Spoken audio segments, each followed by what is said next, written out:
Bhubaneswar new Delhi Tejas এক্সপ্রেসে সন্দেহজনক packet ঘটনার জেরে যাত্রীদের মধ্যে আতঙ্ক ছড়িয়েছে।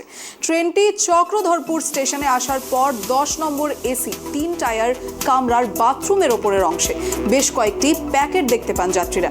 সঙ্গে সঙ্গে বিষয়টি টিটিকে জানানো হয়। পরবর্তীতে পুরুলিয়া স্টেশনের স্টেশন ম্যানেজার, রেল পুলিশ ও জিআরপিকে গোটা ঘটনাটি জানানো হয় এবং তারপরেই পুরুলিয়া স্টেশনে 2 নম্বর প্ল্যাটফর্মে ট্রেনটি এলে B10 নম্বর কামরার বাথরুম থেকে 5টি প্যাকেট উদ্ধার করে রেল পুলিশ ও জিআরপি কর্মীরা।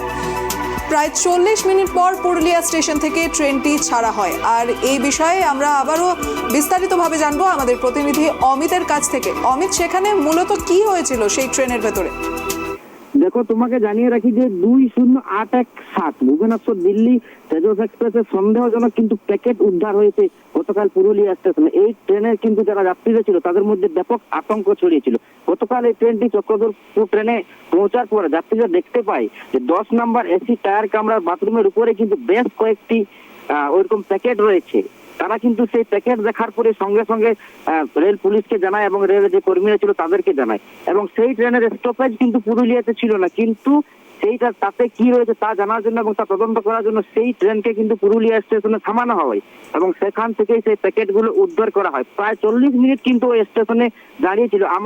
আমরা সংবাদ মাধ্যম বারে বারে জানার চেষ্টা করেছিলাম যে এই প্যাকেট কিভাবে এলো, প্যাকেটের মধ্যে কি রয়েছে, বারে বারে জিজ্ঞাসা করা হয়েছিল, কিন্তু সেখানে স্টেশন মাস্টার কিন্তু প্যাকেটের মধ্যে কি রয়েছে তা কিন্তু একদম পরিষ্কার ভাবে জানায়নি। তবে রেল পুলিশ এবং জিআরপি যেটা আশা বা যেটা সন্দেহ করছে যে তা হচ্ছে কোনো নেশা জাতীয় দ্রব্য কিন্তু ওই 5 প্যাকেটের মধ্যে রয়েছে, এমনই কিন্তু জানা গিয়েছে।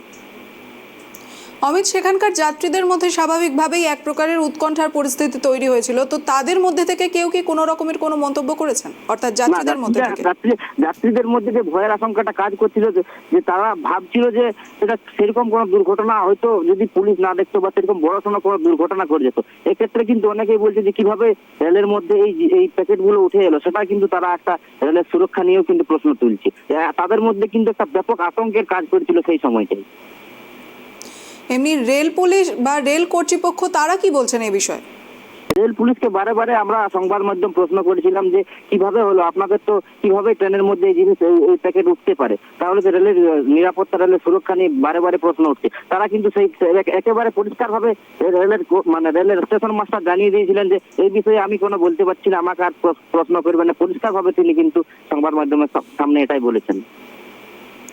ধন্যবাদ অমিত।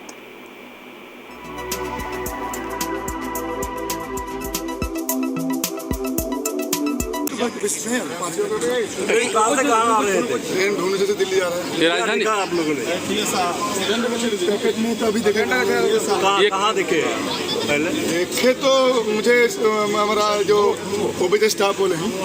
बाथरूम में था क्या? बाथरूम में। आपका नाम क्या है? अशोक कुमार महांती। এটা তো ওটা খুলবে, তারপরে জানা যাবে কি আছে। আচ্ছা, যতক্ষণ না খুলে ভিতরে কি আছে কখন খবরটা পেলেন আপনারা? খবরটা কনফারেন্সে ছিল আপনার কটা নাগাদ চলেছিল।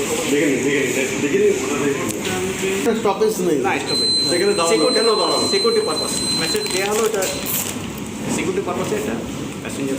কিন্তু এ তো প্রশ্ন হচ্ছে পরে কি পাওয়া গেল, কি কিছু প্যাকেটের মধ্যে কি আছে এখন বলা যাবে না। ওটা জিআরপি সিজ করেছে। আচ্ছা, হ্যাঁ, তারপর ওটা খোলার পর জানা যাবে কি আছে। তো এইভাবে ট্রেনের মধ্যে মাদক দ্রব্য উঠে পড়লো, রেল নিরাপত্তা, এই নিরাপত্তা নিয়ে তো প্রশ্ন উঠছে।